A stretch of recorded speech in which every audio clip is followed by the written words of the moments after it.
terus berjalan hingga tidak terasa sudah jam makan siang. Namun Mas Raffi tak kunjung datang. Aku mengambil ponsel untuk mengirimkan pesan pada suamiku. "Mas, di mana?" Katanya mau pulang.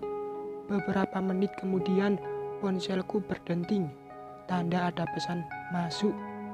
"Sebentar sayang, aku sedang di perjalanan." Sambil menunggu Mas Raffi pulang, aku memilih untuk membantu Bibi menyiapkan makan siang. Kemungkinan besar jika suamiku akan makan siang bersama kami. Saat sedang menata alat makan di meja, suara bel terdengar berkali-kali.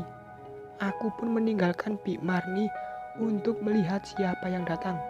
Senyumku mengembang saat ternyata suamikulah yang datang. Namun dia tidak sendiri.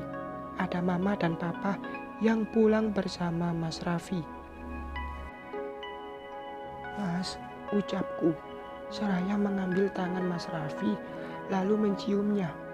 Kulihat wajah Mama dan Papa yang tidak seperti biasanya. Sepertinya Mas Raffi sudah menceritakan apa yang aku bicarakan tadi, sehingga membuat wajah kedua mertuaku itu menjadi tegang. "Yuk masuk," ucapku lagi. "Di mana Cindy dan Citra?" tanya Papa seraya masuk. "Mungkin di kamarnya, Pak.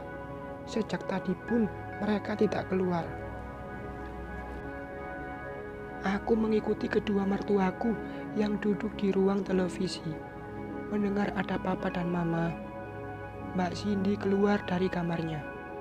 "Tumben sudah pulang, Mah, Pa?" Mbak Cindy bertanya seraya duduk di sofa yang masih kosong. "Iya, kita mau makan di rumah." "Iya kan, Pa?" Mama menyenggol lengan Papa yang duduk di sampingnya.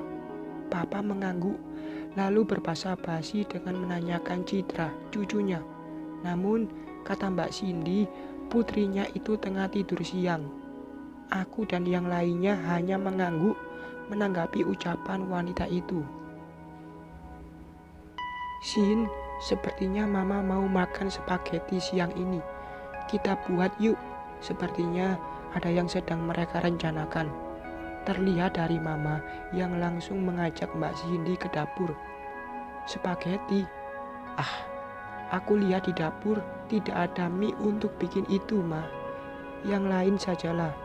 Mbak Cindy menolak ajakan Mama dengan halus. "Tapi Mama sedang mau itu, Sin. Kita beli dulu ke supermarket, yuk," ajak Mama lagi. Seperti tengah berpikir, Mbak Cindy diam dengan mata melihat ke atas. Tidak berapa lama, akhirnya wanita itu mengangguk setuju. "Boleh, tapi Cindy dijajanin ya." "Iya, boleh. Yuk kita berangkat. Kita minta Pak Tarmin untuk pergi ke supermarket," ujar Mama seraya berdiri. "Mah, Raya tidak diajak?" tanya Mbak Cindy seraya melirikku sekilas. "Mbak saja, aku tidak mengizinkan Raya pergi." Mas Raffi yang menjawab pertanyaan iparnya itu. Entah apa yang sedang direncanakan suami dan mertuaku, hingga tidak biasanya Mama minta ditemani pergi oleh Mbak Cindy. Deru mobil terdengar semakin menjauh. Papa memberikan isyarat kepada Mas Raffi yang membuat suamiku itu mengangguk. Kemudian Papa dan Mas Raffi pergi dan masuk ke kamar Mbak Cindy. "Mas, kita mau ngapain?" tanyaku. "Kita akan mencari benda itu, Rah. Ayo, bantuin kita." "Di mana tadi kamu melihat benda itu?" ujar Mas Raffi mulai mencarinya. Di situ, Mas." Mas Raffi pun pergi ke tempat yang aku tunjuk. Namun sayangnya di sana tidak ada. Mungkin Mbak Cindy sudah menyembunyikannya. Aku, Mas Raffi dan Papa mencarinya ke tempat lain. Dari mulai laci, lemari, sampai kamar mandi tidak luput dari pencarian kami. Namun kami belum menemukan benda itu. "Rah, kamu yakin barang itu ada di sini? Maksud Papa, itu beneran punya Cindy?" "Aku tidak tahu itu milik Mbak Cindy atau bukan, Tapi Raya benar-benar melihatnya di sini, di kamar ini, ujarku sangat yakin. Kita cari sekali lagi. Mungkin tadi ada tempat yang terlewat, ucap Mas Raffi seraya kembali menyusuri tempat-tempat yang kita curigai. Saat aku mencari di dalam lemari, ada sesuatu yang aku raba di deretan baju-baju yang tergantung. "Pah, Mas, ini," seruku menunjuk tas hitam yang digantung di sudut lemari. "Keluarkan, Vi," Papa memberikan perintah. Mas Raffi mengeluarkan tas kain berwarna hitam, kemudian ia mengeluarkan isi dari dalam tas itu. Sebuah botol kecil lengkap dengan serbuk mirip pecahan beling berada di dalam plastik kecil. Papa mengusap wajahnya dengan kasar. Ia sampai terduduk di lantai dengan keringat membasahi keningnya. Papa shock dengan apa yang ia lihat sekarang ini. Menantunya mengkonsumsi barang haram. "Telepon Rafa, suruh dia datang sekarang," ujar Papa menahan emosi.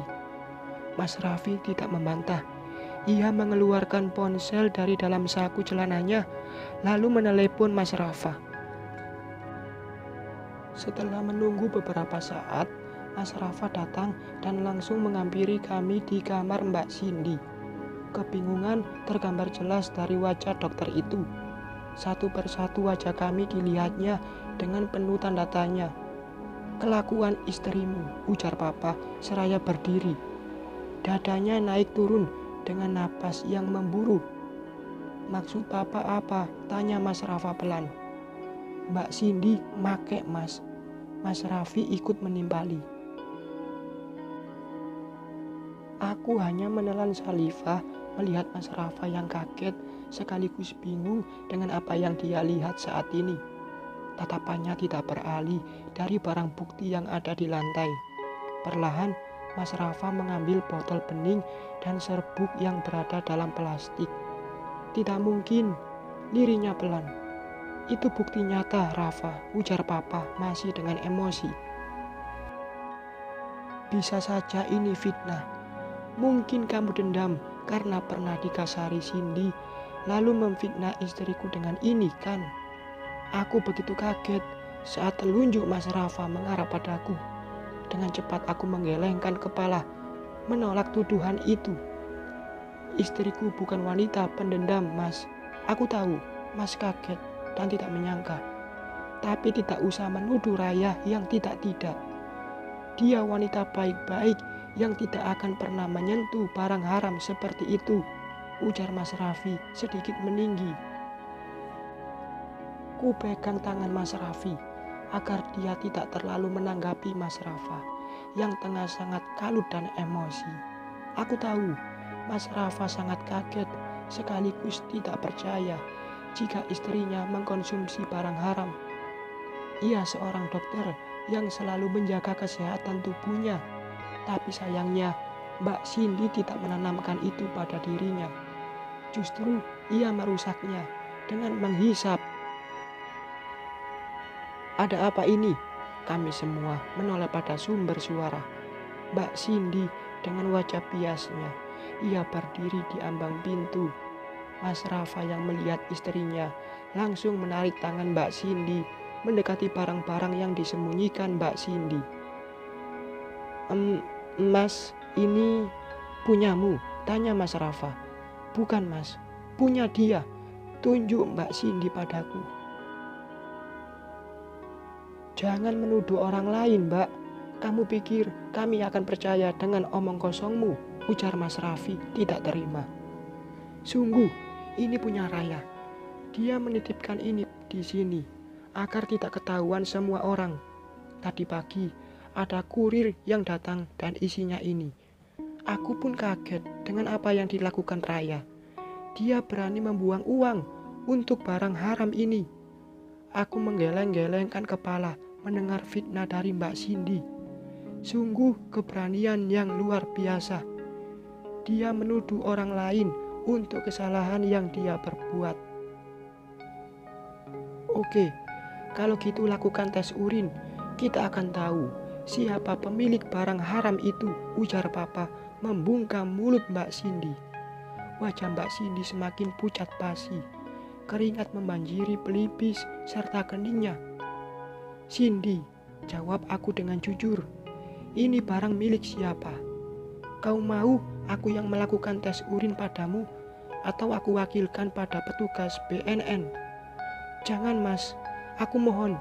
Jangan laporkan aku ke polisi. Aku mohon mas. Mbak Cindy menghampiri suaminya yang duduk di pinggir ranjang.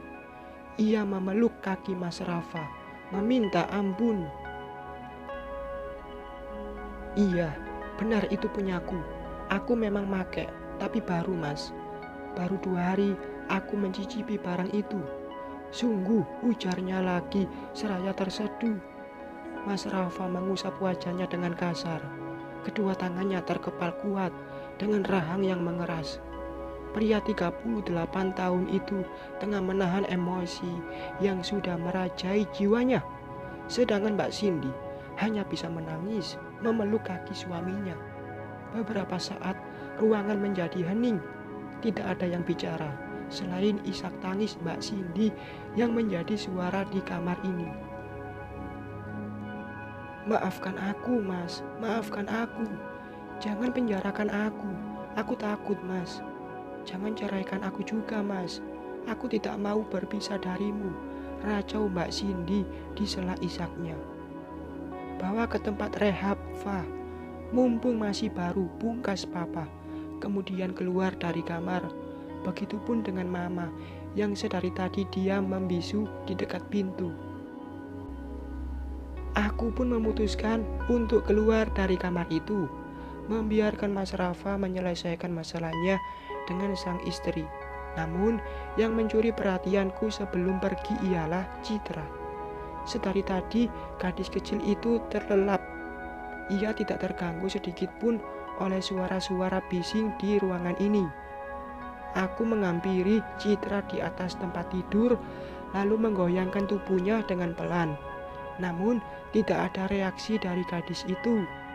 Aku pun melihat pada Mas Rafa dan Mbak Cindy bergantian. Mas, Citra tidak bangun-bangun dari tadi. Kenapa ya? Tanyaku mulai panik. Cindy, apa yang kau lakukan pada putriku? Wanita yang ditanya mengangkat kepala dengan air mata yang masih membasahi pipinya.